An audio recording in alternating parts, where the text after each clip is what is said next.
Okay, great. Thank you, Peggy. Welcome back to the second half of our joint Legislative Justice Oversight Committee meeting. We're going to hear continued update on Department of Corrections training, recruiting, fatalities, and work crew. And first, we have Steve Howard, the Executive Director of the Vermont State Employees Association. Welcome, Steve. Thanks for being here. I guess an eventful day for folks that live in the city of Montpelier like yourself. Yeah. Yeah. Fortunately, I'm on the Cape. Oh, well, good for you. But my dutiful house sitter is trapped in my house, but she's doing okay. She's got everything she needs, but I'm thinking about everybody who is back at home. Definitely. Well, thank you everybody for the opportunity to testify. As the senator said, I'm Steve Howard, and I am the executive director of the Vermont State Employees Association. I don't have a lot to say, and I don't know whether you want me to start with the good news or the bad news. I always like to hear good news first. Okay. All right. Well, I'll start with that. Just to give some context, what my testimony today is really the product of outreach to our activists and leaders in the 6 facilities across the state and in the probation and parole offices across the state. And I basically send them the agenda and ask them to report back to me what they would like me to testify to. And so I'm sharing their thoughts really directly from them. The good news is that the side letter of agreement that the VSEA struck with the administration is having a positive impact on attracting frontline security staff to the correctional facilities. That is a promising sign that is coming out of that agreement. There is still concern among our leaders and among our members that the administration will repeat what they did previously when we had a side letter that was starting to make progress, that they'll walk away from that. And really their concern about that is that there has to be a realization that the now almost 5 or 6 year long staffing crisis amongst frontline safety and security staff in the facilities isn't a result of the labor market. It is a result of a lot of cultural problems in the department. It's a result of just a change in the willingness to really staff what are becoming very difficult facilities to keep secure. This has been a problem for 5 or 6 years. It's not a result of the labor market. And so we can't just wait for the next recession and hope it will go away. Our members are really hopeful that the administration has learned its lesson and that it won't walk away from the increased compensation that we have to provide folks providing these vital services to Vermonters. It really is important to them, and they think it is having a positive impact. They are concerned about training. What I heard from our members across the state is that training is backed up. They're behind. That while they are attracting additional staff, still don't have enough staff to do the training that is necessary. There's concern about the level of frontline staff that have been able to maintain their core comps, and there is a lot of life-saving health and safety training that just hasn't been able to be done because of the staffing situation that, while improving, still exists in our facilities. There was, at least in a few occasions, some repeated concern about having a large number of new staff that have come from the academy, but who haven't had really a lot of on-the-job experience, leaving senior staff in a very difficult position, trying to figure out how to put people in the right places to keep a facility secure. Because as they tell me, you can't just go to the academy and expect how to be a correctional officer. You have to have done the job. You have to do the job in order to really appreciate how to handle situations. And so one thing that they are really concerned about is losing senior staff and really wanting to make sure that that we are looking at ways in which we can retain the senior staff. And as I think everybody here knows, corrections doesn't really have a problem recruiting staff. We have a problem retaining staff.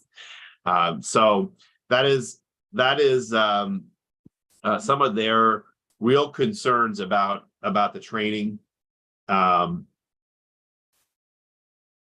think the other thing that keeps coming through is on the staffing front and on the training front and on really the public safety front is how much of any success we have had in the facilities on staffing is still dependent on probation and parole officers doing some of the work that correctional officers cannot do. And mostly that involves hospital coverage. When an inmate goes to the hospital, it requires 2 probation and parole officers to go sit with them because there are no correctional officers available to do that. And that was traditionally a responsibility of the facility staff and not of the probation and parole staff. And that has a real impact on their ability to supervise folks in the community. People cannot be up all night and then, be asked to really, they're being asked to come in and manage their full caseload, just as if, they had a full night's sleep. So that's a really, concerning reality. And we are pressing, we're going to meet with the commissioner on Thursday to try to press him one more time to make more clear when this hospital coverage will end, and when probation and parole officers can go back to just doing one job and not trying to do 2 jobs. So that is a real an issue that needs to be, I think, wrestled with. In terms of there's 2 other issues on the agenda that I asked for their feedback on. On the work crew, our members are very disappointed in the administration's decision to eliminate the work crew. They're disappointed, first of all, in how it was done, because it was done in typical, central office style of just dropping the bomb on people without communicating. And they felt that the lack of transparency was not promising. But they also really are disappointed because they believe that this program has a positive impact, not just for the offender, but really in terms of a positive impact on the community. And it's a very popular program with nonprofits. There was a lot of discussion about the assistance that this program offers low-income Vermonters who rely on them for heating, for getting wood to burn in the winter. Churches, nonprofits who don't have a lot of resources relied on this program. And so they are disappointed that the administration chose to forego it. And they believe the public really supports this program. So they wanted me to report that. And I'm, just in terms of the fatalities, I think one of the things that really they wanted to convey is that, they do the very best job they can with the resources they have. But ultimately, the security staff in a facility is security staff. They are not nurses. They are not doctors. They have to rely often on the opinion of the nurses and the opinion of the doctors. And unfortunately, the media tends to just focus on the correctional officers as if they had medical degrees. Some do have medical training. They were medics in the military or they are EMTs. And that's helpful, but ultimately their responsibility is to keep the facility secure. And it's the nursing staff and the medical staff that's responsible for making judgments about the conditions that are occurring with an inmate. One thing that our members would really like to see, and maybe this is a point of agreement with the Defender General, which we don't always have, we believe that private contracts don't work. That when you introduce a profit motive, the profit motive has an impact. And we will be asking the legislature this year to begin to plan, we hope, to end the private contract for medical services and to bring back state employees who are public servants and who don't have really a profit interest in what should be a basic human right, basic fundamental right. So those are the thoughts that our members have on these subjects, and I appreciate the opportunity to share them with you. Thank you, Steve. I get a couple of questions come up, I guess, particularly in relation to the healthcare that you just spoke about. A huge percentage of current inmates have significant mental health issues, as well as substance abuse issues.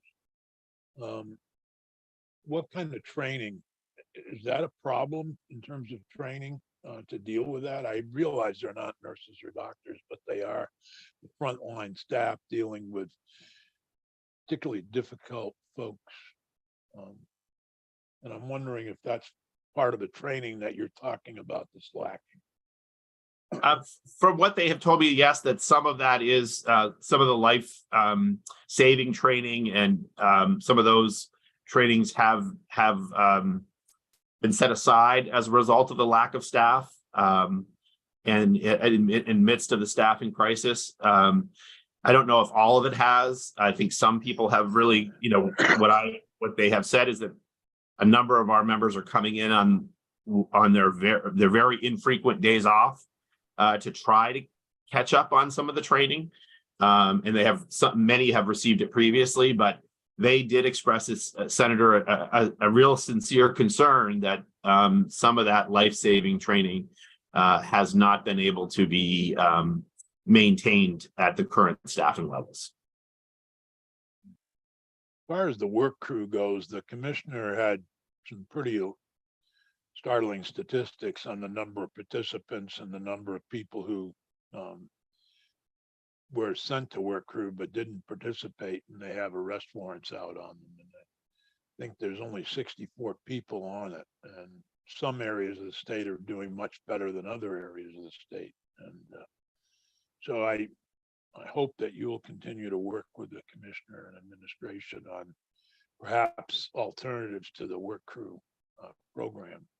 I do agree that it's an important program, but I think in terms of the financial ramifications, the commissioner made some good points today. Earlier, I don't know if you heard his testimony. I have not yet. I will confess, earlier today I was on the beach. So I did not interrupt that to hear the commissioner's testimony, but I'm always find his testimony riveting. So will be making sure that I watch that as soon as I can. Great. Are there other questions for Steve? Well, safe journey back to Vermont, Steve.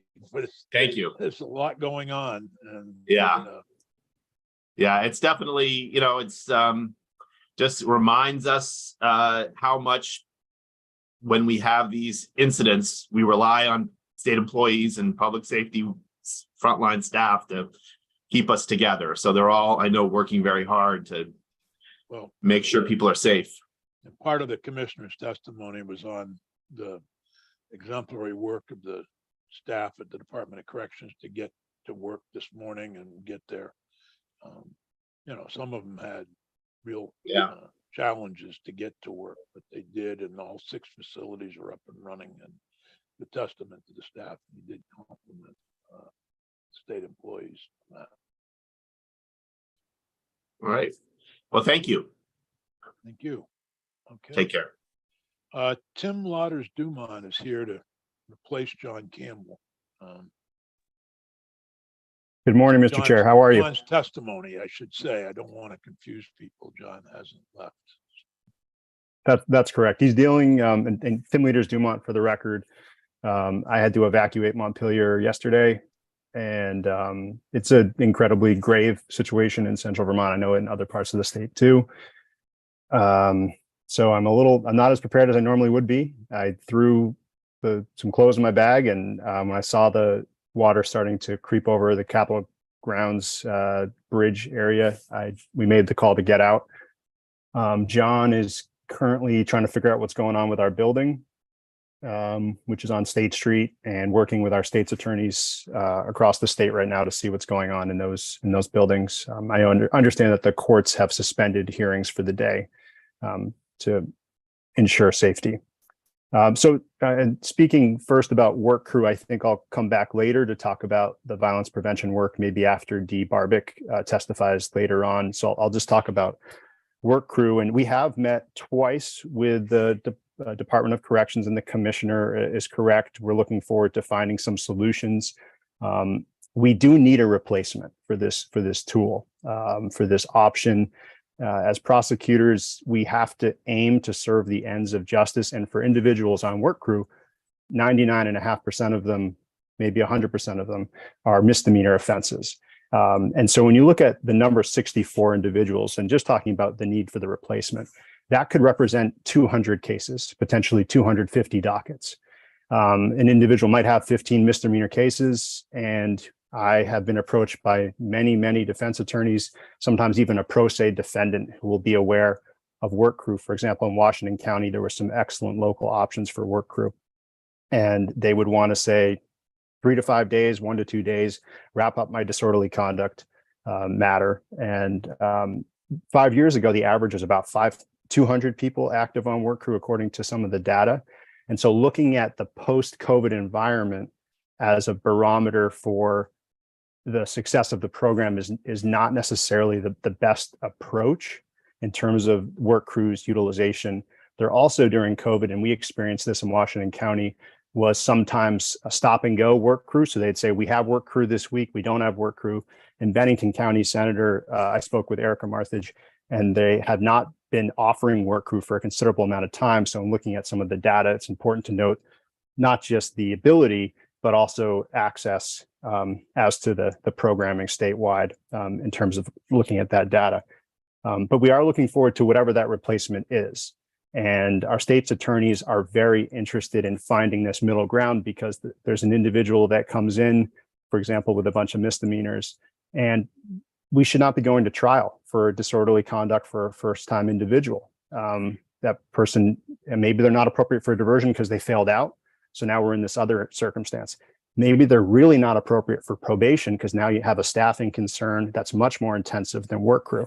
So we know that we need the option, and I know John Campbell had asked for the work crew program to continue until the date of this hearing, and we know that it has not. So we're really urgently interested in working with DOC, and we have had a couple meetings with them which were productive in finding a solution. Our state's attorneys are all very anxious to get something done on this, and pretty much, I would say universally, the prosecutors really appreciate this tool. Sometimes it's a show of good faith with a defendant. We're not looking for incarceration. We're looking for you to serve something here. And sometimes judges really do not appreciate the community service sentences because it's really hard to track. If you sentence someone to community service and they don't do their 40 hours, the judge might have to pull someone back for a contempt proceeding, which again, that's another court proceeding. With probation, if someone violates on probation, that's another court proceeding. So work crew is helpful because they don't come back to the courthouse. They plead to the work crew sentence, and then they serve their time in the community setting, which we all appreciate. And we certainly don't want it to be another pathway to incarceration. So we're very sensitive to that concern, and we would hope that the entirety of the program is viewed going forward. We had thought about a vocational, something maybe called, this is not trademarked yet, so you can feel free to use it. John Campbell may try to trademark it, but Learn Crew, maybe something where you're doing community college in the community, or you're doing something vocational, getting your GED and engaging with that program in a furlough context. So that way, if you do not finish the programming or do not engage, then the department has the discretion to engage with you. But something like that, we want a solution in short. In practice, as I stated, I've had cases where there would be someone with many dockets, and we would resolve with work crew, sometimes work crew in a creative fashion where they would specifically try to engage with a certain community programming. And we did see that was a helpful, what we call the middle option. It's not probation, it's not incarceration, it's in the middle. And it has a real certainty to it, which was very helpful. And I do think that's most of my comments about work crew. We're excited to find whatever the solution is to fixing the gap here. Well, I hope we do, because it's an important restorative justice model, actually. you're giving back to the community. And so I don't know if Learn Crew is really giving back, but I know that one of the things that I always was happy with when I ran 204 Depot was kids who had community service requirements. We would have them work, for example, they did a trail at the Bennington Museum. Kids will come back today and say, look at that trail I made around the Bennington Museum. So not only were they giving back to the community, but they were doing something that they were proud of at the end. And so I hope that we can develop something of that nature. Indeed. Thank you, Mr. Chair. Senator, Representative Evans, I'll keep calling you Senator. I know. Called It's you because of, Senator for 30 years, but right. It's because of you Alice stay in the Nickduff. House. Yeah, I'm staying in the house. Tim, I have a question in terms of the testimony that the commissioner gave as one of the reasons for doing away with the program was that there were so many outstanding warrants, so to speak, for folks who were not participating. I think he gave the number, correct me if I'm wrong, folks, maybe around 200 or something. That seemed awful high. But, and also that was a driving part of the Council of State Governments in terms of the numbers of folks who, because of that violation, are coming back into an incarcerative setting. So any program that we might put in place of the work crew, how would we address folks who just are not participating and then they're in violation of their conditions? Yeah. So I think the number we had back from May, and I think the numbers have now changed, but the numbers from May where there were 64 active members, Right. Work crew, Right. and 152 on arrest warrant. The average from 5 years ago was there was 200. I don't know if 200 was participants or active, but that was the numbers we got from DOC. I think what we have to think about as we update what the criminal justice system does in our community is exactly what you were talking about. What does the certainty of the sanction look like? Because that's one of the reasons it's a helpful option, is because it doesn't require another court hearing. It's direct Department of Corrections interaction. Mm-hmm. That said, we would want people to voluntarily engage with it. And so having what's most important for this option in the plea agreement context that we are working in, because 99% of cases are resolving by plea agreement, more than that are resolving in the misdemeanor context or dismissal, one or the other. These are folks that we have tried diversion with. I would almost guarantee that every single person in this landscape of work crew, we've tried diversion with, and that's why they're getting a work crew sentence. So they've already failed to comply or were ineligible for diversion in some way, because presumptively many misdemeanors where we are heavily using diversion, and we have increased diversion focus in the last few years, thanks to the work that you all have done. So presumptively, there's already an indicator, as you've pointed out, that they may struggle with perhaps having some show up tendencies. And yet, so I would say in some ways that 64, those are, for me, that's a huge number for me personally. So 64 trials we didn't have to do for misdemeanors where we're pulling people in and risking legitimate incarceration or a probation sentence. So I do think 64 is a pretty good active number, especially getting out of COVID where the programming statewide was not consistent. Washington and Rutland, it seems like there were some good options. In some of our more rural counties, Department of Corrections didn't have the same level of corrections. So the most important thing to focus on would be the certainty of the sanction, the consequence, what happens if you do not show up. But it's really a great point by you, Madam Chair, that there is a tendency in this population to perhaps not show up because they've already tried diversion, or maybe even a CJC, then a diversion option, and now they're at work crew. And I understand what you're saying. It's taking the pressure, the work crew situation when they're not participating and there's an arrest warrant, it takes the pressure away from the courts, but it's putting pressure on DOC. And I would just like to take the pressure away from DOC as well.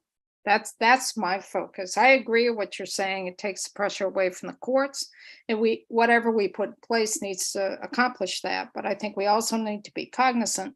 There's other factors moving around in different populations that keep putting pressure on corrections, and this is just another piece that puts some additional pressure on corrections. And people don't want us to build the beds, but if corrections is the last resort, beds need to be there. So that's my concern. I don't want to keep putting pressure on corrections. Other comments, questions? Tim, did you have any other comments on other areas of the? Just one comment from earlier concerning home detention. I think Ben will get into it at your next hearing, and I'm happy to attend that hearing as well. Yeah. But for everyone in home detention, they're already, quote, bailable.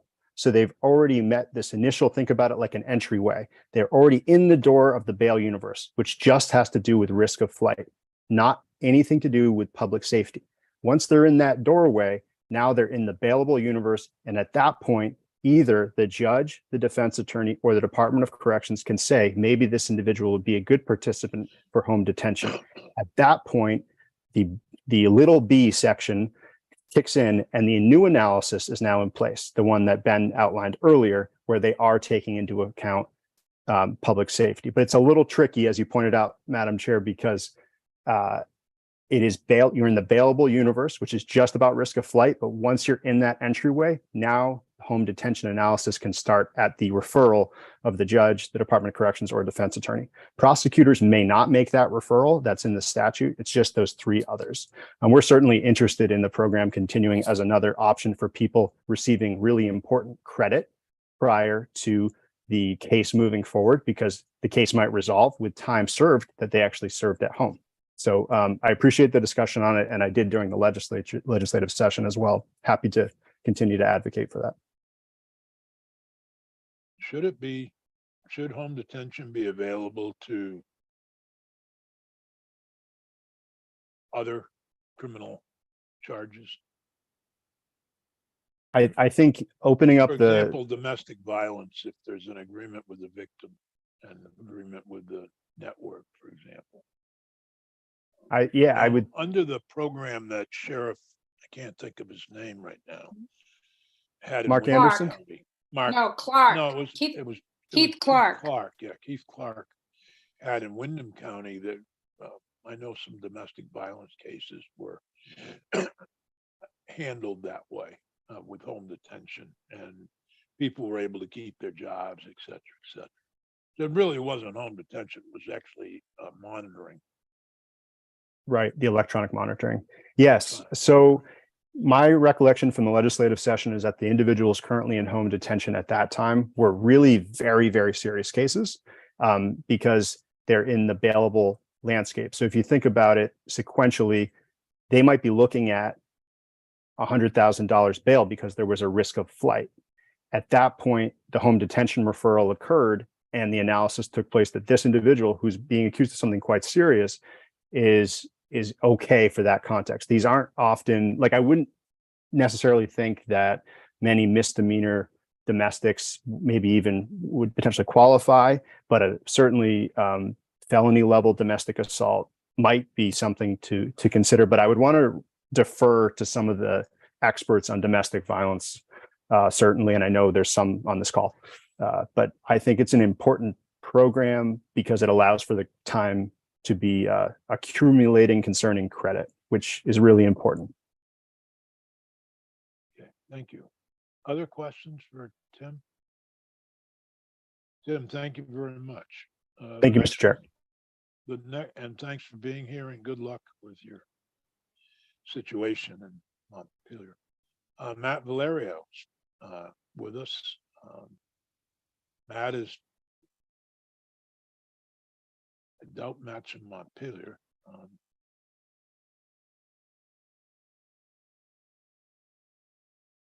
Matt, are you with it? Oh, great. I can see where you are.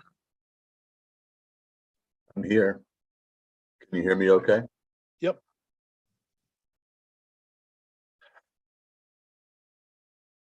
Well, I'm Matt Valerio. I'm Defender General, and thank you for having me.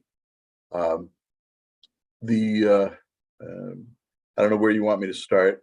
I could easily start with this, with the work crew issue, Yeah, please. since that's where we just left off. You know, oddly enough, I can definitely see where the Department of Corrections is coming from with this. And I don't know that my opinion as Defender General jives with the opinion of the people who do the work, public defenders who do the work in the field. I will tell you what they think. What they see is that work crew is an opportunity to settle difficult but relatively minor in the general scheme of things cases for plea agreements that would keep a client out of jail and give them the opportunity to stay out of jail. And so there are two parts of that. One is it puts the sort of keys in the hands of the client as to whether or not they're going to do what they need to do and do their work crew, or whether they are not going to do it and be subject to an arrest warrant. They also look at it in terms of, this is a way that we can resolve a case so we can focus on our much more difficult and severe cases. What I mean by that is, with work crew, by definition, these are people who are community eligible. They are low risk or lower risk, lower need, and they are people who really should be in the community. They should not be in picking up a jail cell.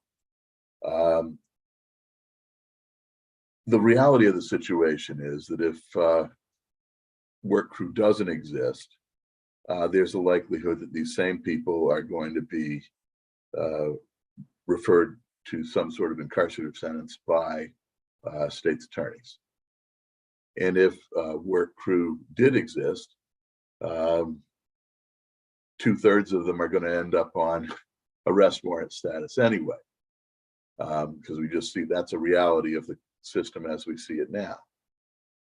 For me, and this is why I sort of support, not sort of, I guess intellectually, I support the way the Department of Corrections is going with this, is there really maybe should be something other than work crew. Work crew is the thing we talk about. We use the words work crew, but the words in the statute are community restitution.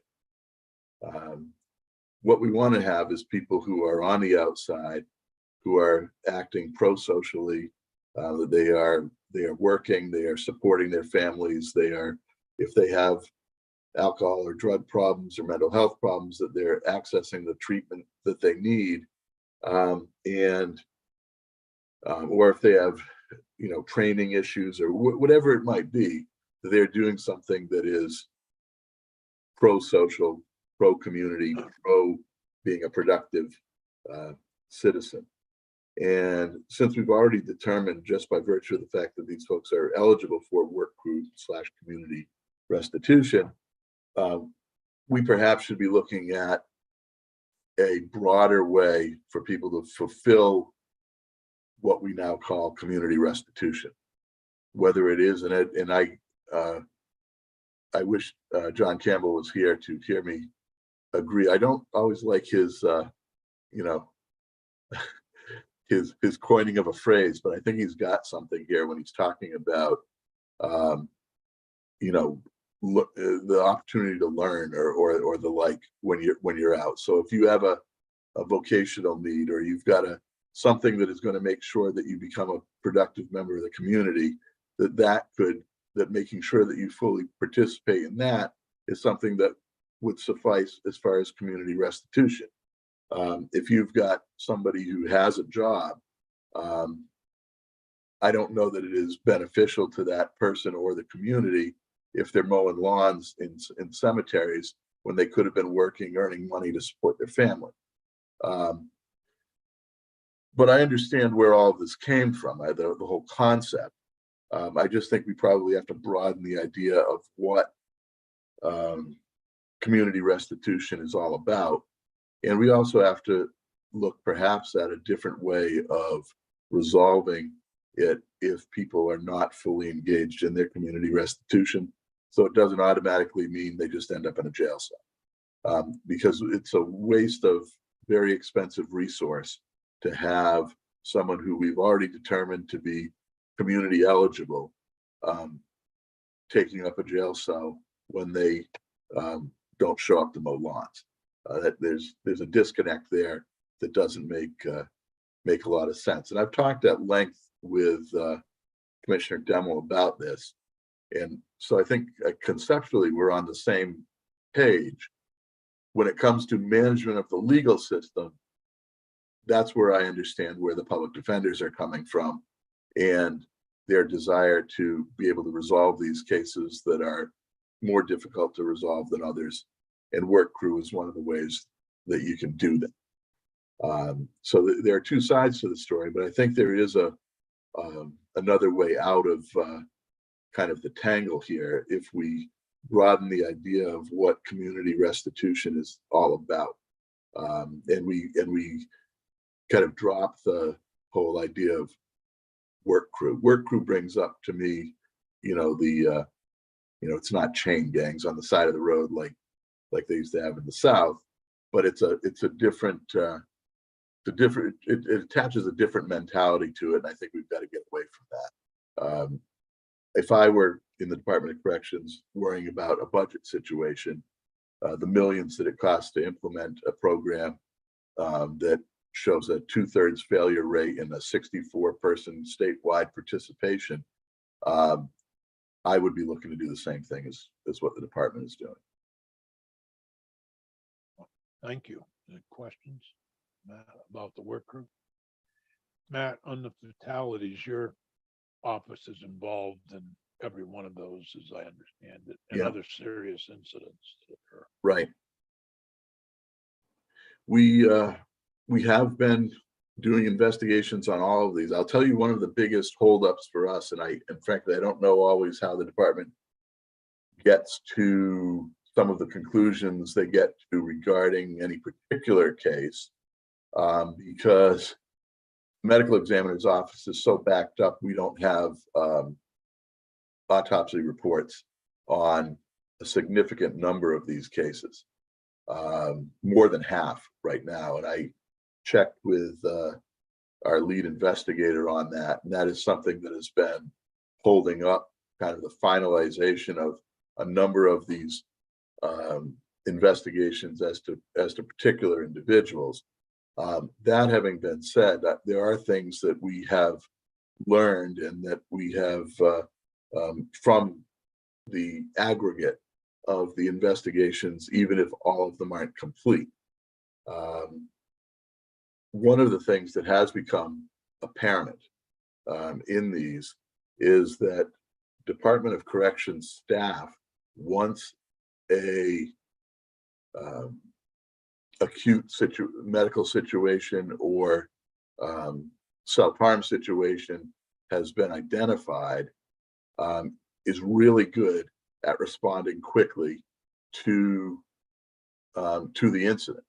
The Department of Corrections, the COs and other folks, supervisors who are available, get on it pretty quick. They seem to know what they're doing, and at that point are acting very well, very professional. The other thing that we have identified some time ago with the department, and we've had a number of meetings with the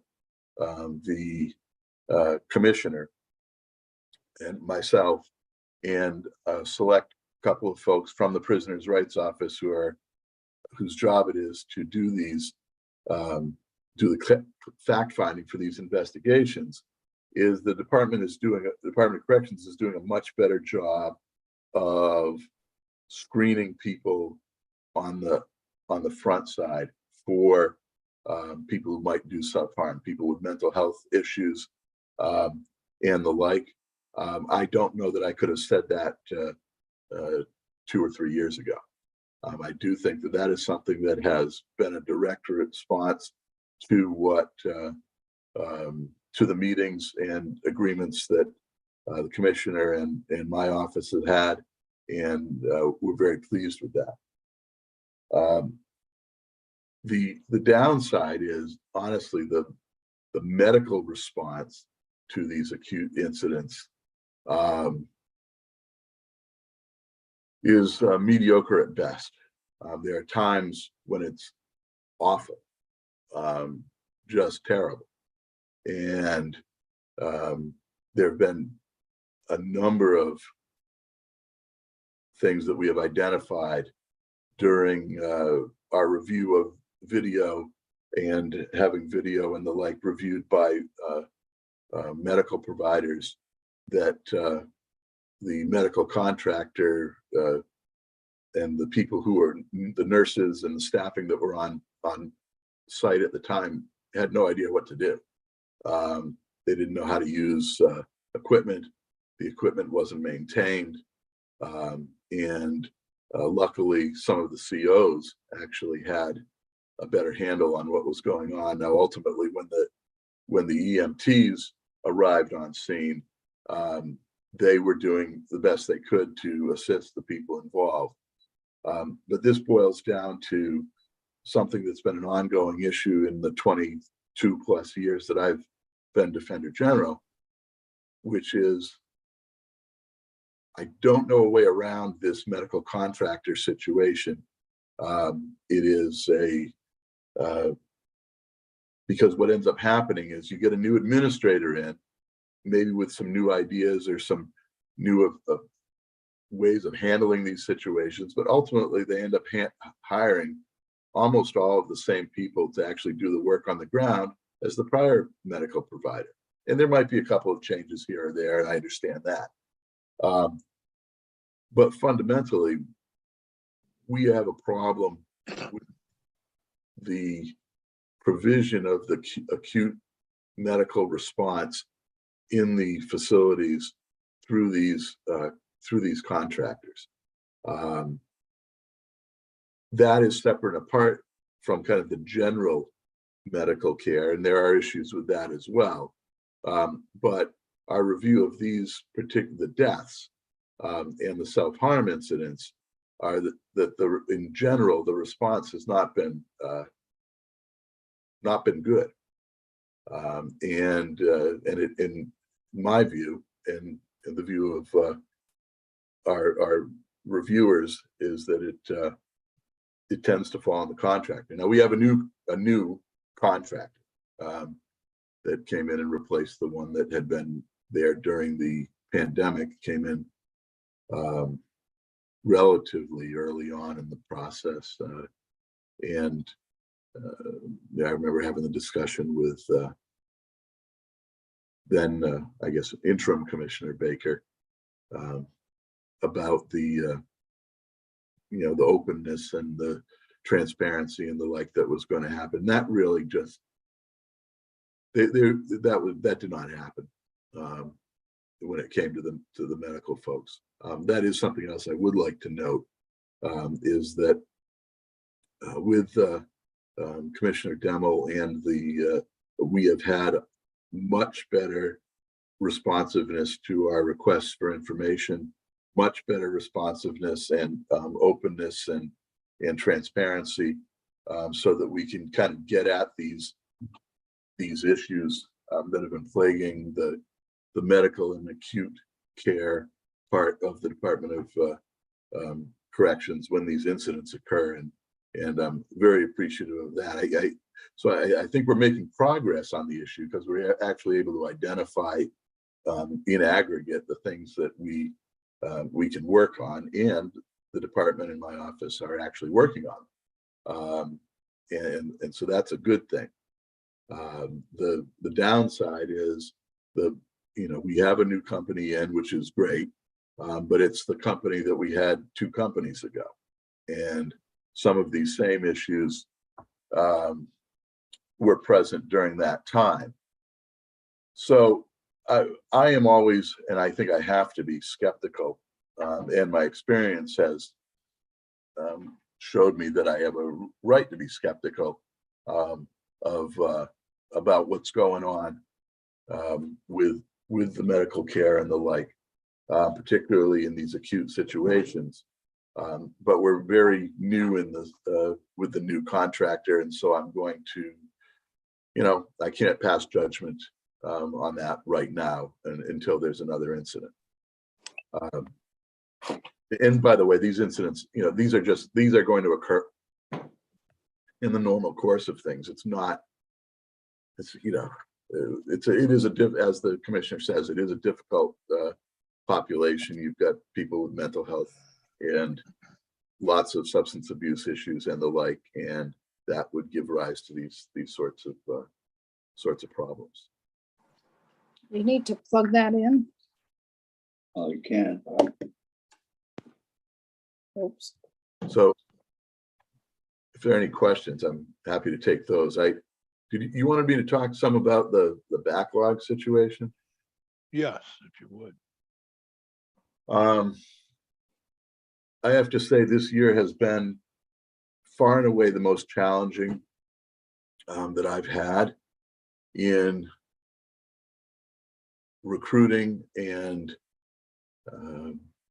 keeping contractors.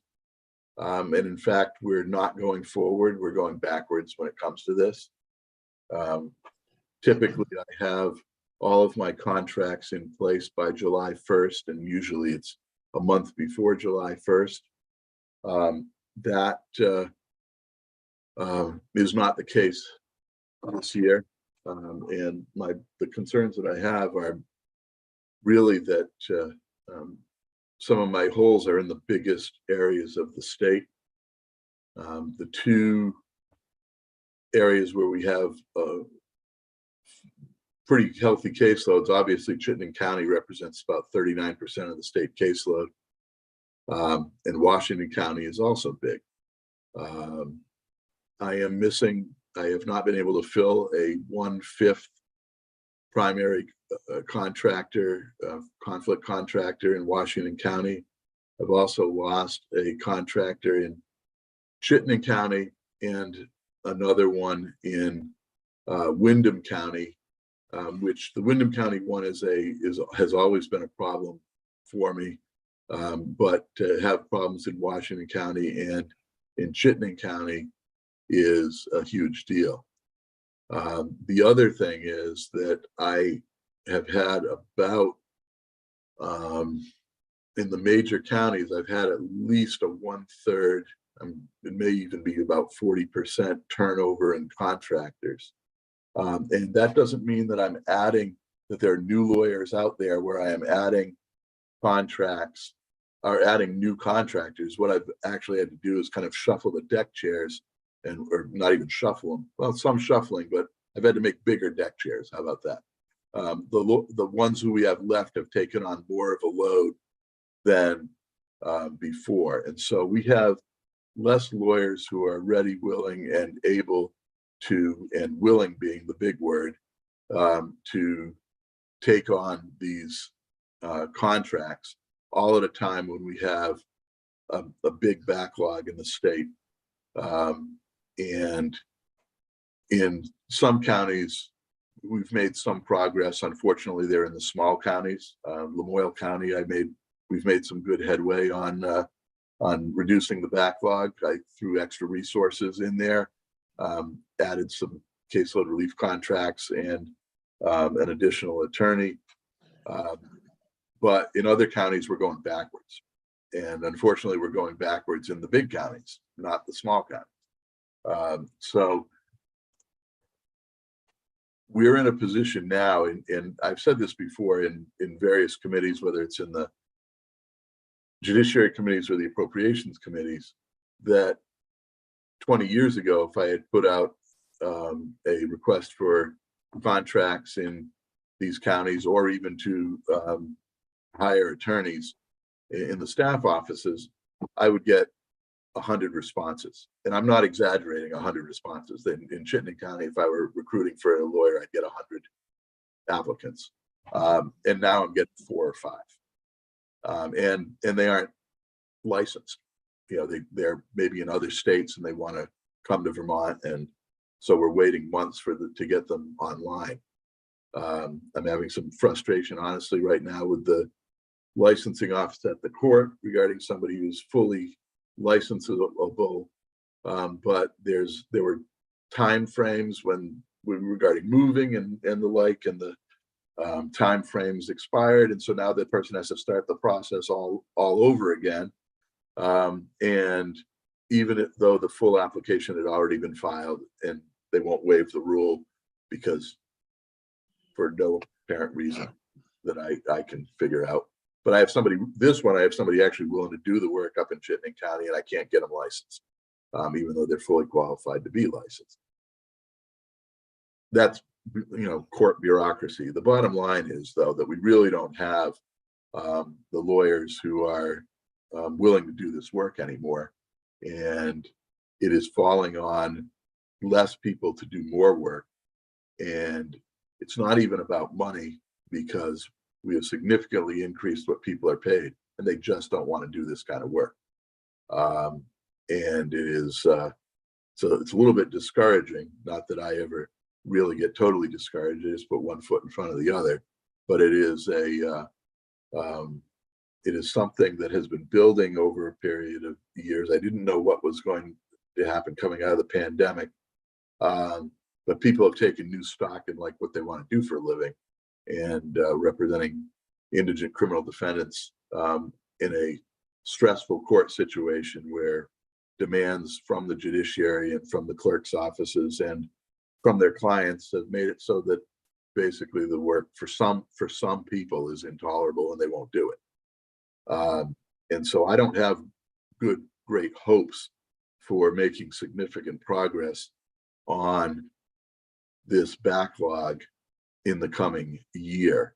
I also have concerns that I have right now about $900,000 in COVID contracts that are out there dealing with this caseload that are basically going to disappear at the end of fiscal year 24. We've had them in place since the money was available. They've been working the cases, but the cases are coming in faster than we're getting rid of them. And it's a problem. I think we are going to be in a long haul situation trying to work through this backlog. And I don't see right now a light at the end of the tunnel. I just see more cases. And that's it's regrettable. We don't have a growing bar in Vermont. There aren't the number of lawyers in Vermont is not growing, it's declining, and the number who want to do this kind of work is less than it's ever been. And I'm sorry to kind of end my discussion on that kind of negative note, but that's the facts. But it's a reality that you have to deal with, and that we all have to deal with. And if you get overloaded, the work you can do on particular cases suffers. So if there are any questions, I'm happy to take them. And is there anything else you wanted to hear about, by the way? No, I think you covered pretty well. I'd like to go back to the healthcare, the comments you made about the when it gets to the nurses or the others that don't seem to know what to do. Is that with the self-harm or both that and the medical? I know there was one individual who had breathing problems, and the nurses ignored, reportedly, I shouldn't say they did, because I don't know what the result of the investigation was. But yeah, when there's an emergency, when there is an acute incident, it doesn't have to just be self-harm. It could be any of these that we're investigating. Now, some of them, I'm not even saying necessarily that if the response was better, we could have prevented the death. I don't know that. Because this is where I don't have the medical examiner's report, and I can't make that leap. And our experts who are reviewing this, and what I'm talking about is medical experts, might not make that leap. But what they can do is say, this response was not medically sound, and knowledge of how to, use equipment, whether equipment was maintained and operable, that kind of thing.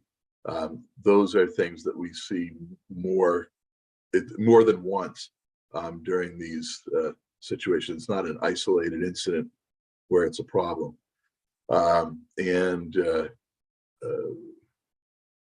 That's what I'm talking about. So it's not just, I'm not talking about right now any of the general medical care situations. There are complaints about that as well, but what I'm really focusing on is the response to acute situations. Thank you. Are there other questions of Matt on any of the subjects? Topper, you have your hand up and you're muted though, unfortunately. Can you unmute?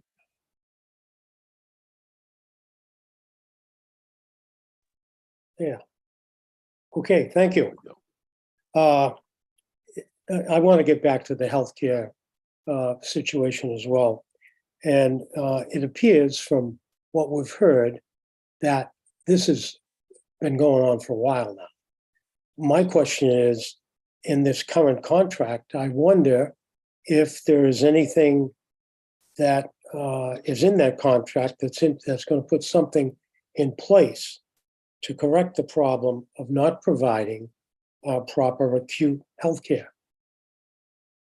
I think you would have to ask the commissioner about that. I know that with the prior contractor, there were times that there were deficiencies by the prior contractor that would result in penalties to the prior contractor. And the prior contractor didn't seem to care. They either accepted the penalties or and just moved on. I don't, and when you have that kind of response, I don't know what you can say, because usually the penalties are obviously financial, and they weren't renewed with the prior contractor. So I don't know that, I think you probably have to ask the commissioner about that if the department feels that there are sufficient penalties or safeguards in the new contract to prevent this kind of problem in the future. And is the commissioner still on? I think he left. Oh, he did, okay. That's maybe something we should bring up next time we talk to him. Yeah, I think at the next meeting, we're going to discuss the healthcare issues. I do know that he's as concerned about this issue as we are. It's very apparent in our meetings that that he acknowledges the issue and wants to fix it.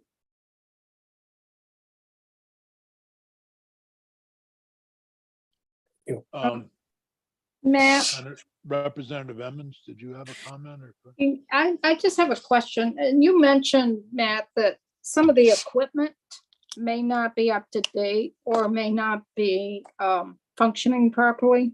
Right.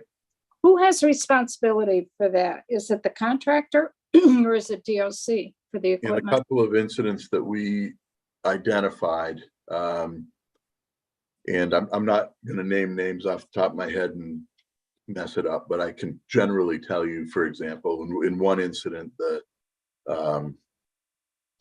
there was a oxygen situation that had to be administered. The nurse didn't have any idea how to use it. When attempted to put it together, they realized that it wasn't actually functional and it came apart. And then it wasn't until the EMTs arrived that they were able to do what they needed to do. That situation about not knowing how to administer what was on site also arose in two other cases that we looked at. Although in those other ones, it wasn't always the oxygen, it was something else. And I think that you have people who are hired by the contractor who are either new, not experienced with trauma or acute situations. And when they get presented with it, honestly, they sort of freak out and don't know what to do. And that's where the EMTs come in. And while they are not, not nurses, they are used to dealing with emergency situations on a regular basis. So I understand that about the staffing, but for the equipment itself, is the equipment outdated? And Yeah. who's responsible to maintain and keep and purchase that equipment? Is it My the understanding contractor is or the DOC? contract. It's the contractor? That's my understanding, and I stand to be corrected, but based on what I understand is that it is a contractor responsibility to make sure that the oxygen tanks and the like are filled and operational and tested, that kind of thing. It's not, I don't believe it's the Department of Corrections responsibility. Okay. I mean, I'm just concerned there's other medical equipment there beyond an oxygen tank and oxygen use. And it just concerns me about the general equipment and its upkeep.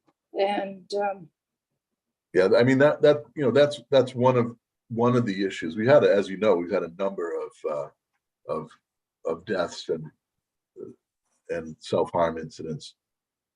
So, that's one kind of poignant example of kind of this fumbling and with the oxygen situation, and that even if it had been appropriately used, it didn't work because it hadn't been maintained. So, and again, I don't know that, I don't have information where I can say that caused the death of somebody. I can't say that because I don't have the medical examiner's report yet. And actually, I tend to believe it didn't have an impact on the ultimate, the result, but it was not good to look at. Other questions of Matt? Valerio? Matt, thank you very much for being with us today, and hope you're safe and sound. And Yeah, up on a hill, and I'm doing okay. Thank you. that's good to know. Judge Zone, Good afternoon. good afternoon and welcome. Thank you. So Tom Zone, Chief Superior Judge. Actually, I would reiterate what Mr. Valerio just said. Even though I'm looking at the Ottaquechee River rushing by very fast and very high, up on a hill, and we're good today. So hopefully everyone else on the call is also. So I'd understood that the committee wanted to hear from me about the work crew. Work crew and any other issues that you wanted to discuss regarding relationship with DOC and any other justice related issues then. Well, as far as the work crew issue goes, I would have to agree with Mr. Valerio when he points out that if you're looking at budget issues sometimes and you look at what DOC is dealing with under the stress and pressures they have, that they have to make difficult decisions, and they may be the decisions that if I was in that position, I would be looking at making also. And so I recognize that DOC has to make the decisions that are in its best interest. And when you look at the numbers, the 64 individuals, work crew is not something that has been utilized as it had in the years past.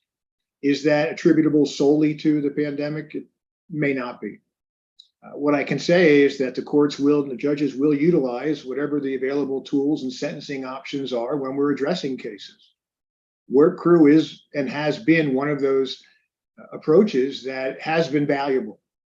And I was reminded of when Representative Emmons mentioned about, well, what about these people who don't show up and do it? How do we address that? And I think, if you will, that's really one of the more beneficial parts of work crew, because work crew is a jail sentence where you are put on pre-approved furlough with community restitution. In other words, you're going to jail, but if you follow the rules of work crew, you don't go to jail. And so many ways you place the responsibility for the compliance directly with the offender. And he or she can, if they do what they're supposed to do and show up, they do the 8 hours work crew per day, and they never go see the inside of a jail. And on the ones who don't show up, well, they have violated their pre-approved furlough and they go into jail. And so that is the remedy for how people don't do it. If someone goes into it knowing this is jail, this is not the same as community service, although there's similarity, they should be aware that that's the consequence. And so unfortunately, a lot of individuals who have been on it have chosen or not followed through on it. And so that is something that I can tell you, when a judge is sentencing someone, he or she does realize that, well, if they don't show up, they're going to go to jail. And I think it was Mr. Leaders Dumont who pointed out that it doesn't come back to the court. We don't have additional hearings. It's solely as a pre-approved furlough with the Department of Corrections determination. And so that is something that oftentimes has worked, and obviously oftentimes it hasn't. If work crew goes away, one dilemma that I do foresee, and it's a statutory dilemma, is that under Title 23 of Section 674, where we have the statutes on driving with a suspended license, there are specific requirements. For instance, for the third offense, the defendant shall serve at least 12 days of pre-approved furlough with community restitution. As Mr. Valerio pointed out, work crew is the community restitution. And so there will be a dilemma, I suspect, when you don't have work crew to fulfill this statutory requirement. And I'm not going to opine on future matters, but I can tell you what I would say when I was on the bench in a hearing where this type of issue had come up. In Section 674, the legislature set forth that for a DLS charge, someone can do a mandatory minimum fine, or there can be community service. And then if they have a second offense, there's a higher mandatory fine minimum, and there's a higher amount of community service. And then for a third and fourth offense is where it began to be pre-approved furlough with community restitution that shall be imposed. And then for a fifth and subsequent offense, it was periods of incarceration, consecutive days in jail in a facility. And I point out those distinctions because one of the arguments that would often be made is, well, you don't have to give someone work crew because community service is work crew. Or, judge, even though it's a first offense, they would rather do work crew than community service. And they're different. And so I point that out because I think this may well be an issue as we go forward. And I think it's something that would have to be addressed by a statutory review going forward, because I don't think it quite fits. Now, if DOC comes up with a new pre-approved furlough program that it concludes has a community restitution component and does it like that, well, that may resolve that. So I would say the commissioner could be looking at doing something like that, perhaps. But again, what we've used in the past for this has been the work crew. And if that's not available, there will be that gap for third and fourth offense DLS cases. So those are my comments on work crew. Are there any questions? Yeah, question. In some parts of the state, it's not used at all. It appears that Bennington County is one of those, which is obviously my home area. Is there any discussion with judges about the use of the work crew? The topic of work crew came up when DOC said it was going to be eliminating it. And there were discussions with judges, but the discussions were not ones about, if you will, trying to start using it more at this time because it was going away. And so that would have been inconsistent. I can tell you that the response from the judges when they heard it was going away was they felt it was a valuable tool and sentencing option that could be utilized. And the more sentencing options we have, it allows us to do, I would suggest, better individualized sentencing for individuals, to have a greater range of options for an individual and their particular offenses. Well, the reason I bring up that is because according to the Department of Corrections, it's basically 60,000 per person based upon a nearly $4 million a year budget for just the work crew. So, 60,000 per participant is a pretty expensive community program. Absolutely. And that's why I concur with Mr. Valerio when he points out that when you're looking at the strict budget numbers, I certainly understand the commissioner's position. If we were able to get back to 200 people that, who actually participated, it might make financial sense, but the current rate. And I would note that this year there was some discussions in Representative Emmons' committee for corrections, and there was talk about the home detention. It was not being utilized much. And I can say that there has been, the commissioner has come out with a new policy. That policy has been sent out to the judges for them to be aware of. I have visited with the judges and said, basically, look, there is talk about eliminating this. If this is an option for a pretrial release that judges believe is important and one that's worthwhile, we should start considering it more. And so we will see how that comes out. Will the judges begin to use it more based upon the request of DOC, which is now going to be an automatic request? I certainly can't foresee the future on that, but that will give us some guidance, I think, in the future as to how that's going to be utilized. I think Martin has a question, comment. Yeah, just confirming, Judge, is it only the DLS 4 that there's a mandated work crew sentence? Are there other offenses throughout our criminal code that has a similar thing? That was the one that came to mind as I was testifying. I haven't done a full search on that. I thought there was several others, but I can't be sure of that. That was the one that popped up in my mind right away. So that may be something for Ben to look into as well, if we're going to have to do something about that, if the work crew has gone away. So thank you. Really? Other comment? Oops, I'm sorry, go ahead. I was going to say, any other questions, or if you wanted to, I could touch base on Mr. Valerio's comments about the backlog and some thoughts on that. Yeah, I think we'd appreciate that.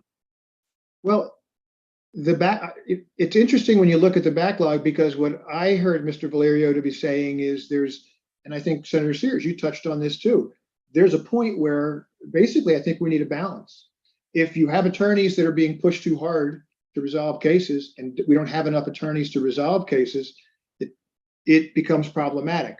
And so one of the things that we've been trying to do, and I have had discussions with Mr. Valerio and other justice partners on this topic, and that is, what can we in the courts do? Are there areas that judges might be able to alleviate what we'll say are some of the stresses on the system with the attorneys as we're working forward on the backlog?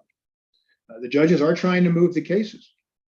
But if we don't have the attorneys able to move the cases because one attorney has too many cases, that's not going to be helping us. And so there is a balance that I think we're all trying to find, with Mr. Valerio getting enough people, the Department of State's attorneys getting enough people, and the judiciary having enough.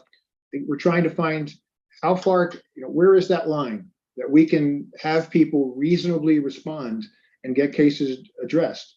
And I would use as an example, during a bench bar within the past year, I had one of the attorneys, I was attending for one of the counties, and one of the attorneys pointed out that when you have too many cases for a single attorney on for pre-trial, it minimizes the possibility that you're going to have resolutions, because if you put, let's say, 50 cases on for one attorney, he or she is not going to be able to properly prepare for those 50 cases and those 50 clients.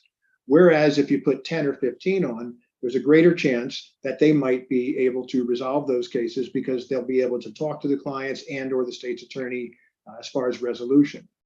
And so those are the types of areas that we, with the justice partners, are working on to try to maximize our ability to address the backlog. If we hear of something that is a pressure point, we try to address it to make sure that we're going in the right direction. I was looking at some of it's early in the month, and so generally what you see for our clearance rates is they shoot up after we have jury selection days, for instance, in the criminal docket. And so some of them, Mr. Valerio pointed out Lamoille, those numbers have been going fabulous. Resources have been put there. The judge is moving. Judge Morrissey has been working gangbusters to make sure that everything is taken care of in a way that provides a path to resolution or a path to trial in an appropriate amount of time. And so we're moving cases there.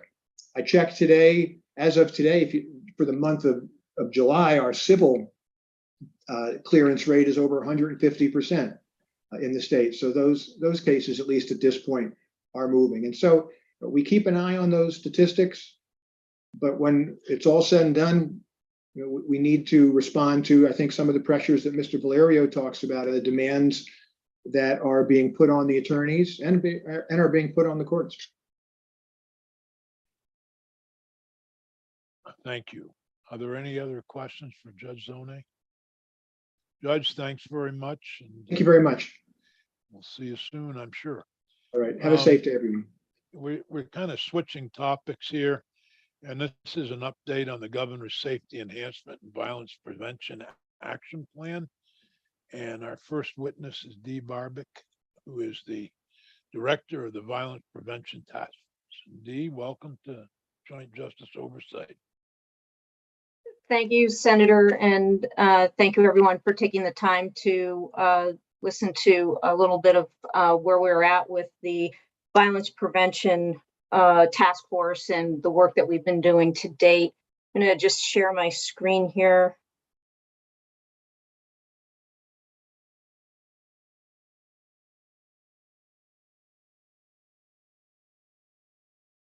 And is anyone able to see that slide? No. All right, there we go. Now we got it. Okay. Again, my name is, for the record, my name is Dee Barbic. I'm the Director of the Violence Prevention Task Force. And I will just give you an update in terms of some of the work that the task force has been doing. Just to start off with, I just wanted to cover what the task force was charged with doing. This is a result of the governor's executive order from last fall. And the task force itself is comprised of executive level secretaries and department heads throughout throughout the organization, throughout the state, whose entities are involved or have some component involved in the violence prevention. An example would be the Agency of Human Services. We have representation from the Department of Health, Department of Corrections, the Department of Mental Health, Department of Children and Families. We also have Department of Public Safety. We also are working with, and a member of the task force is the state's attorneys and sheriffs. And then we also work with, we're given the ability to work with other entities such as the network, the Center for Crime Victim Services, and such as needed for consultation.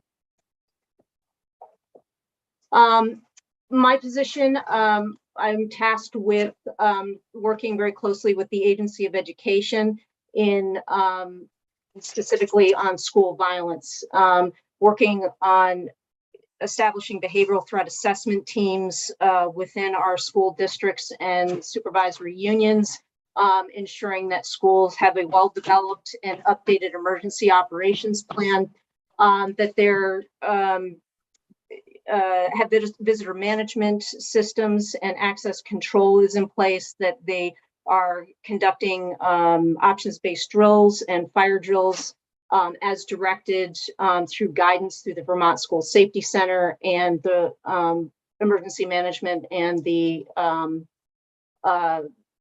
and through the fire departments as well.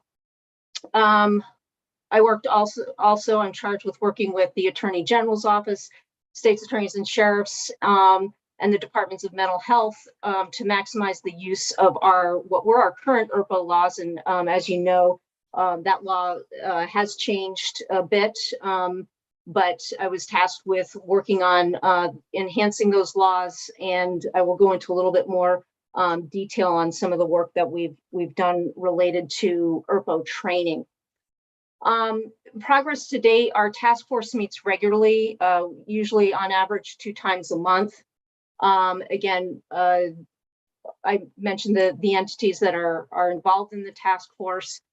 Our first task, as was noted in what the task force is charged with, was to look at areas where we might be able to enhance some of our laws, given the violent crime that we have seen in the last couple of years, and drug-related offenses. One of our first tasks was to look at some of the laws that could be enhanced to better address some of the issues that we're seeing statewide. What we did is we broke down into 3 subgroups or working groups, and we looked at a number of areas where we thought we could have some impact. And again, this wasn't with the intent to create new legislation or new laws related to violent crime, but to look at where laws could be enhanced. We did develop an inclusive policy package that included enhancing some of our drug crimes, enhancing crimes that involved the possession of firearms. We looked at juvenile delinquency jurisdiction and youthful offender. We also, in our policy package, addressed insanity and competency evaluations due to the backlog that we were seeing in those areas. And then we also a very comprehensive section that was dealt specifically with school safety. And that section involved establishing behavioral threat assessment teams within each school district and supervisory union. Also included requiring policy related to options-based drills and fire drills in school, access control and visitor management, and also that school districts and supervisory unions had an enhanced emergency operations plan that was at least as comprehensive as the template that's provided by the Vermont School Safety Center. As a result, through the legislative session, we did a lot of work with a number of committees as a team, and really my focus was to address some of these concerns as a team rather than siloed entities. We did testify quite a bit in front of Senate and House Judiciary. And when I say the team, that would be representatives, typically commissioners or legal counsel from Department of Mental Health, Children and Families, Department of Public Safety. And we did some work with Senator Sears' committee which is now Act 23. Some of what we had recommendations closely with that committee and other stakeholders in that. And we also did work again as a team with the forensic facility through with Department of Mental Health and competency and insanity changes in those statutes. Those were passed as well and is being done through the Department of Mental Health. There's obviously a number of actions that need to be taken, and we're working closely again as a team toward meeting those requirements. And then finally, our school safety package that was first introduced in Senate Education. And we made a number of enhancements to what was originally introduced and came out with an incredibly comprehensive package that I think is going to serve our school districts and supervisory unions very well into the future. So that's an example of what we did prior to and during the legislative session. Moving on to the school crisis planning team, I attend those meetings regularly to stay in touch with what's going on in the area of crisis planning and prevention within our school districts and supervisory unions. I also work very closely with the Vermont School Safety Center. Rob Evans and Sunny Erickson are both the leads at the Vermont School Safety Center, and we work very closely on all-encompassing school safety initiatives. We are also working on implementation of the legislative, legislation that was passed during this session. As I mentioned briefly, there are a number of, now that legislation has passed, there's a number of requirements that that need to take place, such as, and I'll use school safety as an example, developing policy on options-based drills, policy on visitor management, ensuring that schools have the supports they need for their emergency operations planning, and then a really large chunk of that being the behavioral threat assessment section. So that's, again, working with the Agency of Education on implementing what needs to be done. There's policy development and training that needs to be developed for team members, and also a number of report requirements.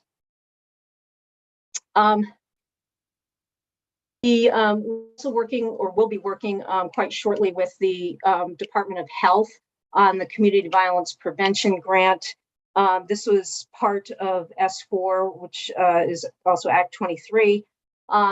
There's $5 million that was allotted to assist communities in violence prevention programs.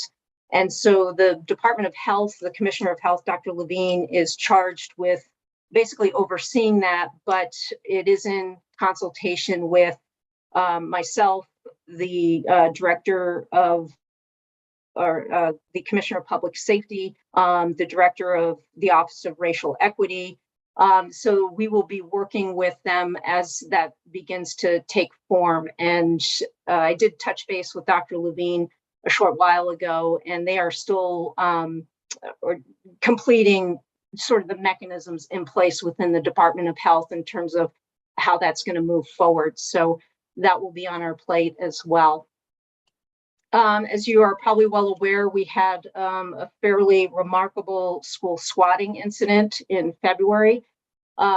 Once that incident was resolved, the immediacy of it was resolved, I began a qualitative and quantitative process of identifying from the schools that were targets of the swatting, basically what went, what issues did they see in terms of being able to respond to the incident, what recommendations would they make for improvement, what needs did they have to improve their emergency preparedness, and then, you know, basically what are the needs out there, and what were the long-term effects emotionally for students, staff, faculty, parents, and the community, and the larger community. So that was a survey that was sent out. There were 21 schools that were affected by that swatting incident. 19 schools responded to that survey. Once we received those surveys, schools were also invited to participate on a one-on-one conversation with me, where I could just really dive more deeply into their experience based on the answers to the questions that were in the survey. And this also gave us an opportunity to hear, you know, I'm a believer that, you know, surveys will give you some information, but I really think it's the qualitative information is where you really get the meat of understanding on a more holistic way how the effects of that event were. So that information was gathered, and I was able to develop some, identify some areas where things went well, where emergency operations plans so that the schools had worked well, and some instances where there's room for improvement, and identified those and ways in which we can help schools make those improvements. So for an example, we found that the schools that had either a school resource officer or school liaison officer, or just a really close working relationship with their police department, had a much more robust approach to how they responded to the swatting incident. So that was an interesting thing. We also identified some areas of improvement, for instance, training on how to use equipment. There were some schools that have fantastic camera systems, but the person who knew how to work the camera system didn't happen to be working that day. So that was a training component. Communication was, as usually is the case in most incidents that are dynamically moving and of a high emergent type of situation, communication is usually something that can always be improved upon. So we identified some areas where schools could improve on internal communication and also their external communication with their parent and larger school community. So we worked with those schools. I was able to get the Vermont School Safety Center to work one-on-one with those schools, and then develop some communication templates that would help schools get the word out to their parent community about what was going on during a number of different incidents, not just swatting, but we made those templates so that they could be more broad, so they could be used for a number of kinds of things. So that's just an example of some of the findings that we had. The governor is working with governors in other states who also experience similar incidents. So this information he'll be able to take to a national level and work closely with those governors as well in terms of identifying ways that we can improve our ability to support these kinds of events should they happen in the future. The task force also has a subcommittee focusing on domestic violence. We recently put forth a proposal to the governor, and we're waiting to hear back on that proposal. But given the report that came out earlier in the year from the Domestic Violence Fatality Review Commission, in conjunction with just general statistics related to domestic violence incidents, we thought this was an area that it'd be good for us to look into and identify areas where we can be in a preventive mode related to domestic violence. So the committee's proposal is to develop basically a domestic violence 101 training, and that's kind of generically what we're calling it, to develop that to go out to all state employees. And just it's an awareness training and some basic information on where to go, resources that are available, and supports that are in place for our employees who may be facing domestic or intimate partner violence or family violence. The second phase of that would be to develop a peer support group, in a sense, where we would have representatives from each agency in the state who would have more advanced training on support for folks who are experiencing domestic or family or intimate partner violence. And again, this is kind of a longer term part of this plan. But again, we want to update policies, and we want to provide further training. Again, the Domestic Violence 101 training for all state employees, and then more advanced training for the peer support group related to this area.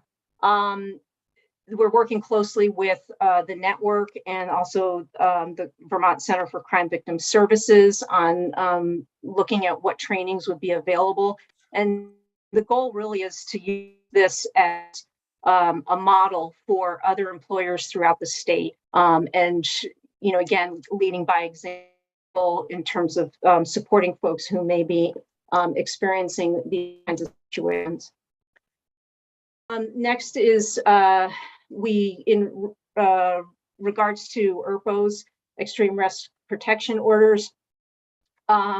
We worked with the Department of Public Safety, and they were really the lead on this, but we worked closely with them in developing a real comprehensive training related to ERPOs, what our law is, what ERPO is, how you apply for one, what happens if an ERPO is issued, all those kinds of things. When we looked at some of the numbers, they're really, it didn't seem like it was a resource that was being used really extensively. And it was, again, my impression that maybe we need to get the word out. We need to inform folks and train folks in terms of what is an ERPO and how do you get one. So we have a pretty extensive training document, and that actually just went live about a week ago on the Department of Public Safety website. We also will get that out to state's attorneys and sheriffs, and really make it as publicly available as we possibly can, just to inform folks in terms of what the availability of this extreme risk protection orders. Another area, I was approached a short while ago by a member of the community who wondered where Crime Stoppers went and why we didn't do Crime Stoppers anymore. So I did some research on that and have been working with the previous director of Crime Stoppers and kind of figured out, where things fell off. And there are a number of different reasons why, COVID being one of them, why Crime Stoppers isn't used really right now. So we're looking at ways that we might be able to bring that back. So that's a work in progress right now. School Safety Center, I mentioned that before. This is a huge asset to us, the state, in terms of supporting our schools in violence prevention and school safety. When you think of the Vermont School Safety Center, it's not actually a building. It's not a brick and mortar building. It's basically two people who run the show. They apply federal grants. They've received a number of federal grants that have allowed us to bring training to Vermont for behavioral threat assessment teams, things like Stop the Bleed, options-based response training for school. Ride Fight is the protocol that we use in Vermont, or that the training is for Vermont schools, or can use other protocols if they choose, but the one that the Safety Center trains on is Run, Hide, Fight. We also organize that training and offer training remotely. Again, behavioral threat assessment training really in the focus right now, in part because of the recent legislation that was passed. And we've gotten a number of trainings already last year. There are several that are slotted to occur throughout the rest of this year. So a lot of work moving forward with the School Safety Center. We did work with the U.S. Attorney's Office on a state safe gun storage initiative that they were doing in the fall and toward the beginning of the year. Again, the U.S. Attorney's Office really was the lead on that, but we took part and participated in getting some of the gun locks. They did a distribution of gun locks throughout the state for available to the general public for free. So we did some work with them on getting some of those gun locks and getting those out to the communities.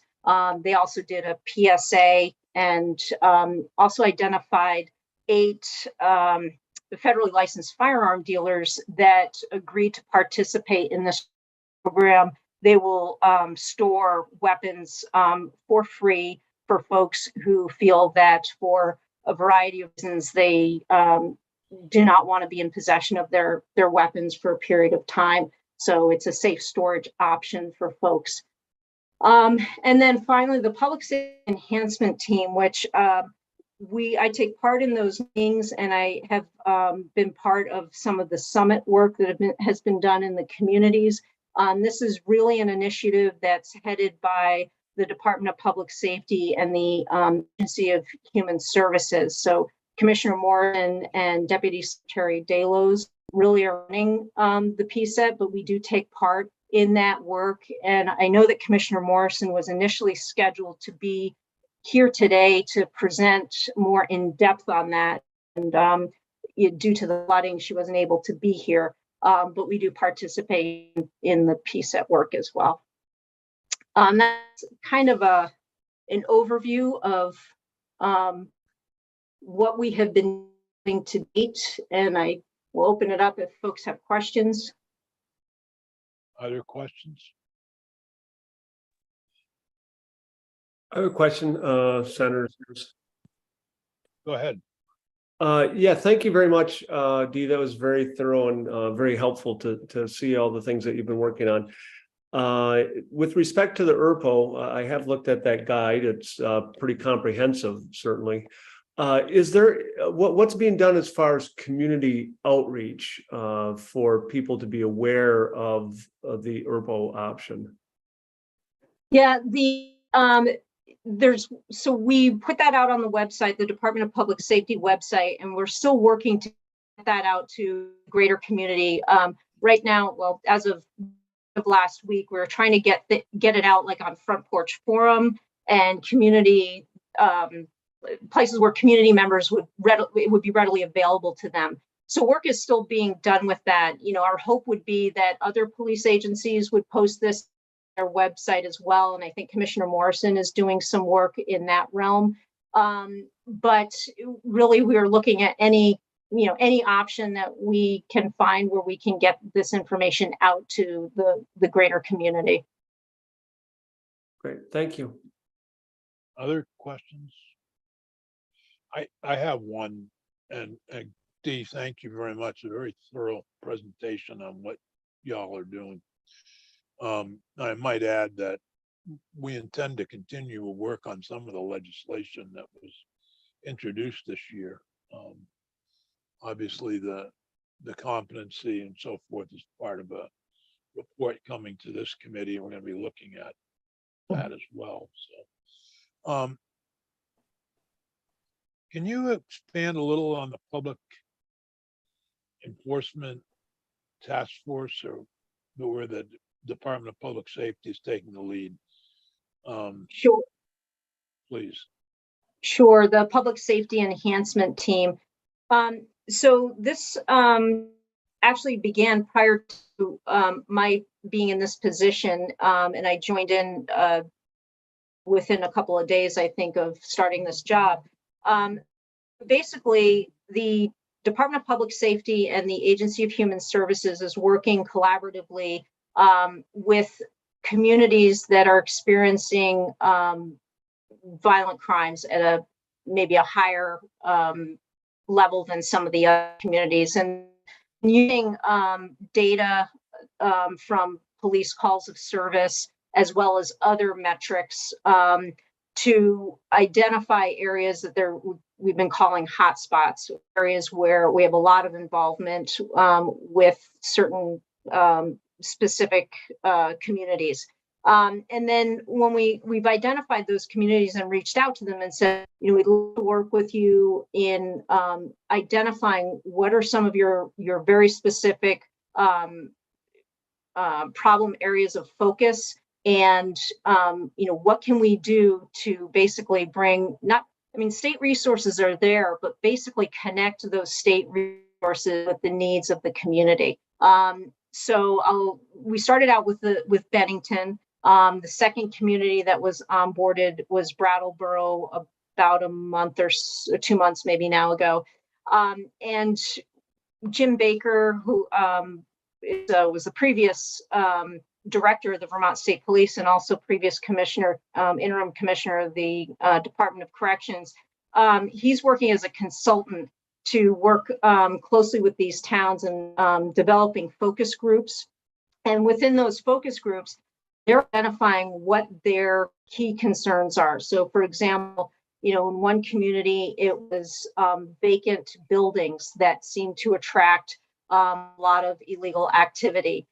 So in order to solve that, they worked very closely with a local builder in the area to revamp and rehabilitate some of these buildings, which statistically, if you look at research, tends to reduce crime. I mean, it's just making the building look nicer, better lighting, those kinds of things tend to have an impact on crime. And with that, they're also working on some affordable housing.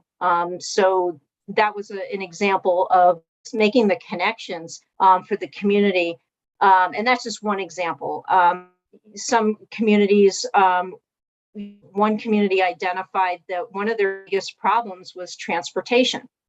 And so they had some real hurdles with folks being able to get medical appointments or getting to appointments with a mental health professional or getting their kids to school. So for that community, they had other areas of focus as well. But for that community, it was transportation. So what can we bring in? How can we connect entities from the state, agency of transportation, and work with that community to problem solve and potentially fix that issue that will then facilitate the ability for folks to get where they need to go within that community. Another community is working on or I think just completed actually, an MOU between they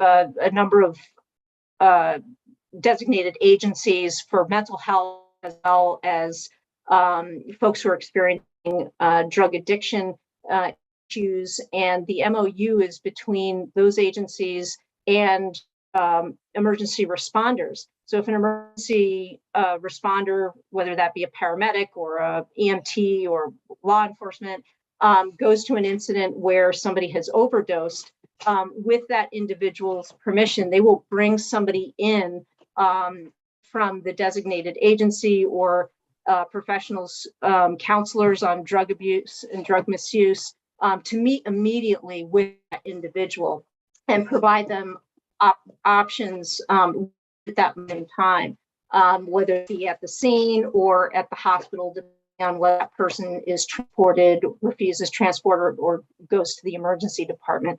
So those are just like a couple of examples of where we're just really trying to link resources. One of the things a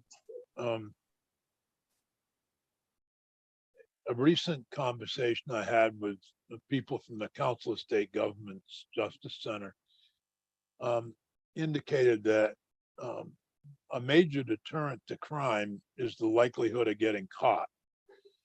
And given the shortage of police officers, both state police and local police, and I think even some sheriff's offices are having a hard time getting people. I'm wondering if your violence prevention group is looking at any of those issues. Well, it's interesting you mentioned that. There was just brought up actually at a very recent meeting a week ago or 2 weeks ago. There an interesting number of small-scale studies that are being done involving community members in violence prevention, and probably sounds really dangerous right off the bat, but basically there was one particular small-scale study that was done in Brooklyn, New York, where they have folks who are interested community members. This is volunteer, and they are again, we're talking about an extremely urban area, but are in working a certain set of blocks within the area, and these folks respond to incidents that are not violent. These little things, in many cases, tend to escalate into violent incidents. So before it even gets there, is community involvement. If they see, for instance, an argument in front of a shop, the community members who are on volunteer duty will intercede, and they've been trained on de-escalation. They get some training on communication, reading body language, and that kind of thing. They aren't police officers, they aren't armed, and there's no expectation that they're responding to 911 calls or anything violent. But they intercede, and oftentimes what the finding was, and again, I will reiterate that this is a very tiny study, they will, mediate and de-escalate the situation, and oftentimes can mediate that before it gets to a violent situation where somebody is assaulted or a gun is drawn or whatever might develop after that. And they have, some real success, because I think that are many instances where someone in uniform shows up, it doesn't necessarily de-escalate a situation. Sometimes when an individual is dealing with a community member, they're much more likely to open up lines of communication. And I think it's intervening at a much lower level and coming in with law enforcement resources that may not even be available, as you said, Senator. And that's just a very brief overview. I guess, in the past, there have been neighborhood watches, and actually one of the communities that the PSET is working with has, there's some community members that are interested in starting a neighborhood watch. But I think that one of the things we need to do is reimagine what our response is. And maybe there are things such as neighborhood watch and community volunteers, those kinds of things that can be implemented in communities where there isn't necessarily need for a law enforcement response. And, that might be a neighbor dispute over a barking dog. It could be, this person, their lawnmower went over on my property. And believe me, I've responded to a gazillion of those kinds of complaints when I was at the state police. And, do you really need the police to be there, or could there be some mediation that could happen? And again, we're talking about nonviolent, not 911 calls, but those sort of just low level community kinds of interventions. But that's an example of something that I think we're looking at as an option. I think there's also sharing of resources. So for example, Heinsberg and Richmond, I'm aware that those law enforcement agencies were low on personnel. Those towns have worked very hard to, with their law enforcement agencies, to sort of share covering of patrol areas and identify response between towns. So if a Heinsberg officer is on, but there's a need in Richmond and Richmond doesn't have an officer, Heinsberg would respond to that complaint. So it's really, reimagining shared resources. And it's something that I think we really need to look at, not just in law enforcement, but I think when you look at rescue, ambulance services, and those kinds of things, it's beginning to look like that may be something that can be a solution for some communities, depending on the dynamics of those communities. Representative Lamont. Yes, following up, the community interceding with the local disputes and such. Are you working with community justice centers at all in that effort? Representative, I just barely brought the attention of the group. We haven't even begun into it. It's just something that I think we're looking at considering. Is this something that we could do? So I think that is very much an open possibility. And again, just to reiterate, this isn't something we're actively engaging communities, but it is something that I think we need to look at if it's appropriate. And also identifying stakeholder groups such as community justice centers and other stakeholders that could be part of that should we find it appropriate to move forward with that. All right, great, thanks. Thank you. Any other questions for Dee? Dee, thanks so much for the thorough report. Really appreciate it. Sorry, Commissioner Morrison couldn't make it, but we understand the reason. And thank you very much for your time. Thank you very much for your time. I appreciate it. You're welcome. Tim Lauders Dumont is our next witness on this subject. I don't know if you have anything to add or where your thoughts are. Yeah, thank you. And I'm glad that Dee went first because she was able to go over a lot of the things that have been going on. And so yeah, Tim Lauders Dumont for the record. And the Department of State's attorneys last fall first became involved in the violence prevention task force that the governor set up and that Dee has run. And we've really appreciated the collaboration. It's been really nice to have a group to come back to problem solve. And I think it assisted last session and really putting best efforts forward. And so we really have appreciated Dee's leadership and bringing together lots of different parties to the table. Prior to that, I just wanted to note one topic, which I don't mean to stir up a hornet's nest, but on the backlog, I just looked at the clearance rates from December, and I just wanted to note, and I think this is a joint effort, the defense bar, judiciary, state's attorneys. In December 2022, 10 counties had over 80% clearance rate. January, 9 counties had over 80% clearance rate, 2023. February, 12 counties had over 80% clearance rate. March, 13 counties had over 80% clearance rate. April, 13 counties. And May, 11 counties. And many of those months, it's well over 100%.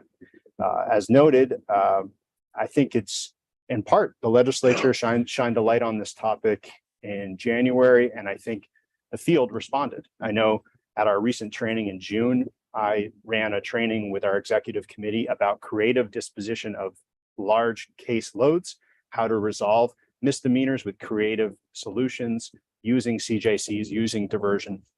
And so I am happy to report that in terms of the active criminal actions, which does include from our analysis, VOPs, violations of probation, we are seeing that most offices have a significant reduction in the number of pending cases and the median and mean age of those remaining cases. So it doesn't mean that there's not a tremendous amount of work to dig out of even pre-pandemic felonies in particular.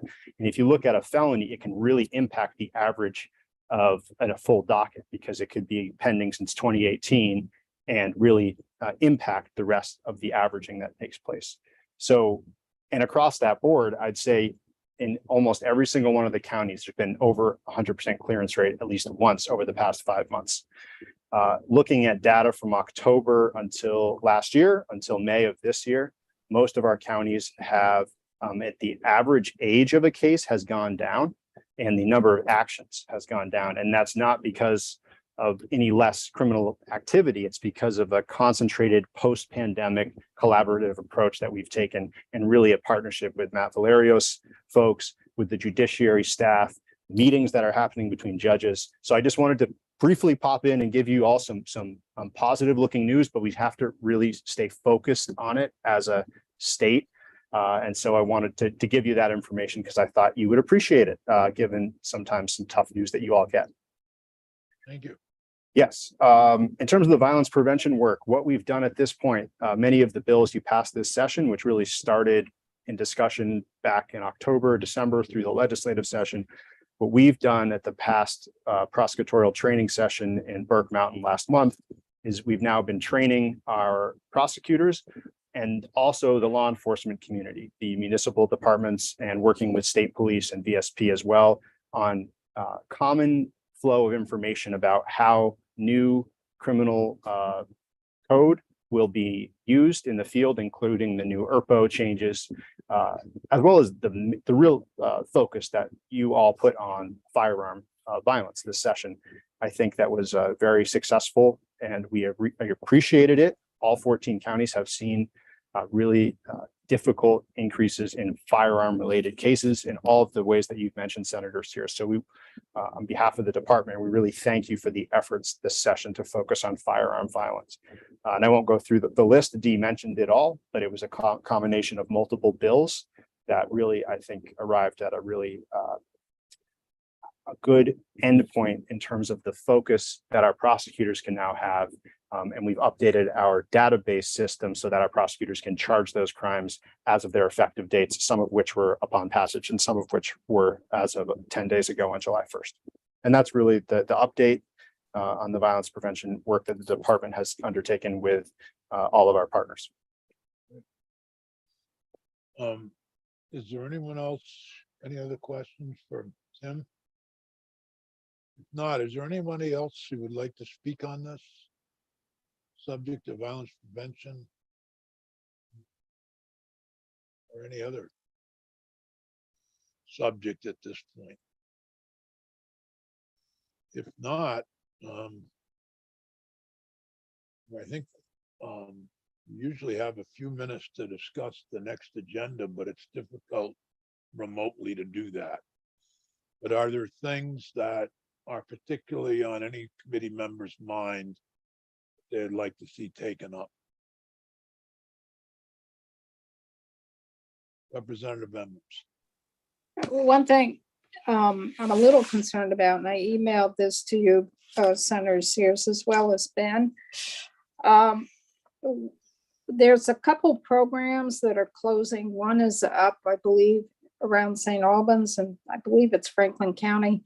And then the latest one is in Lamoille County that works with folks with public inebriates. And I know we've been working on this for years and years in the corrections world to, if there's no program or no facilities in the community, when there needs to be housed overnight for the public inebriate to basically sleep it off, they end up in a correctional facility. And I know that's an issue right now up in the St. Albans facility. I know it's been an issue in the St. Johnsbury facility.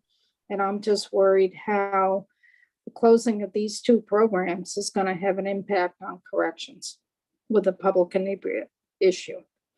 So I don't know if that's something that folks would be interested in looking in. You could definitely look at it. I don't know what the solution is.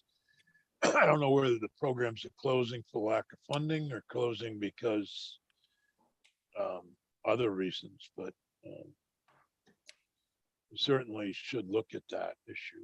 It has been around for longer than I think It's it's been from around, the 1970s when right? the legislature passed a law saying that regarding public inebriates. Mhm. I mean, I'm just thinking, we're revamping an area of the St. Albans facility, the booking area. And there was testimony in my committee that part of the pressure there are the public inebriates coming in. So by closing a program in the part of a state where already there's pressure, it's just going to put more pressure on our facilities. And I know that Senator, you and I have been working on this for 20 years to try to Please. resolve it. Ben, maybe we could check with the Department of Health, Substance Abuse on those two programs and get a little more information about who we should hear from. Senator Sears? Yeah. What I can tell you is I was reached out by my law enforcement community here in Franklin County, such as Representative Emmons has contact. As mentioned, I've been in contact with Dana Hall and the Howard Center, so on and so forth. And I had two questions. Were they closing because of financial reasons or were they closing because of lack of staffing?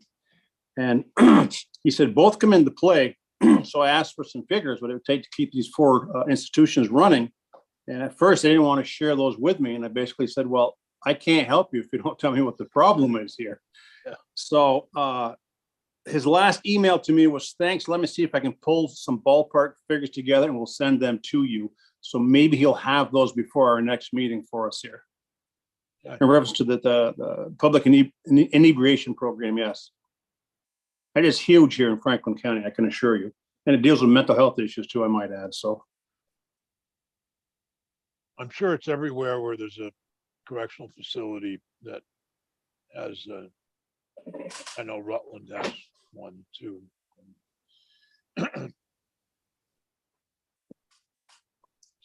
Other issues that people would like to see taken up this session or this? Senator, session? Yeah. this is Topper. I just want to double check on something. Mental health services provided to those individuals that are incarcerated. I wrote a note to myself, look for it. Now, I assume that somebody was going to send us something related to that. Well, Maybe it was Peggy, I don't know. there was I don't know that there was an email from a group called Vermont Justice.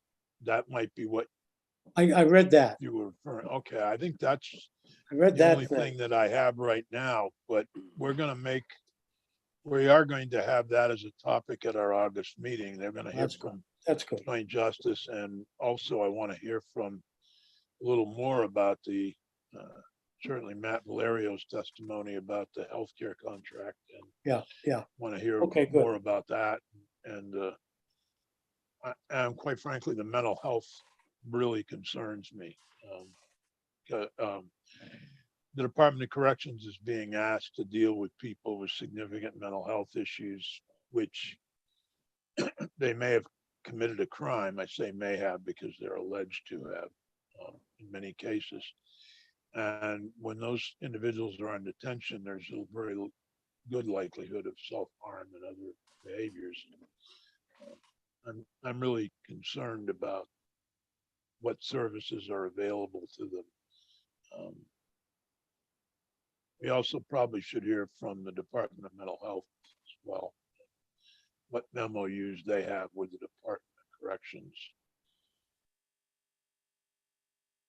Senator Sears? Yep. This was certainly touched on throughout, but I hope it can be underscored and maybe given some special attention this summer and fall. Economic opportunity and any programs outside of work crew that are that can work to reduce recidivism and give people a bridge, back into the dignity of self-sufficiency. I have been trying to follow, for example, the culinary program in the women's prison, and how that's going. Obviously, as chair of economic development, it's important that we have a workforce. Sorry again. And help folks feel like they can be a part of that. So just want to make sure that continues to be discussed, and we can check in on some of the programs that have or have not been working. Well, if there was ever a time to make, it's a very good point. Ben, if we can probably hear from, that probably takes us to reentry. Not just for substance abuse reentry services, but for reentry services, vocational, etc. And I think Kim Bushy was in charge of that pulling that culinary I have program. no idea.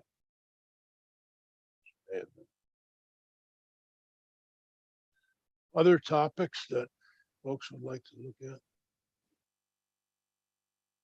Well, I want to thank you all for being here today. It wasn't easy for many of you to take up what you might be doing for constituents or whatever. But, really appreciate it. And Ben, you have a final comment? Just that if anybody has any, questions of Representative McFawn, I know that you had some questions just about terminology and some background. Feel free to reach out to me. I'm happy to, arrange a one-on-one meeting outside of this or whatever to help, get you up to speed on some of the topics that we'll be discussing. So just wanted to offer that up before everybody signed off. Okay, thanks everyone. And we'll see you August. I think it's the 8th. All right. Great. Have a Thank good one. you. Thank you. Stay safe. Thank you all. Yes, everyone, please.